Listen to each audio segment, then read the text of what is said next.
சிரஞ்சீவி கிருஷ்ணகுமார் என்கின்ற வரனுக்கு சௌபாக்கியவதி கீதா என்கின்ற கன்னிகையை தங்களுக்கு கன்னிகாதானம் செய்து தருகிறேன்.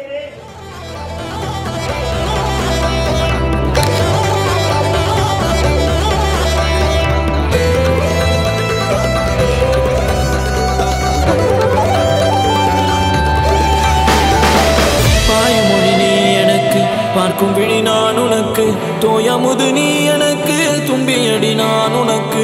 வாயுரைக்க வருவதில்லை வாடி நின்ற மேன்மையெல்லாம் தூய சுடர் வானொலியே சூரையமுதே. கண்ணம்மா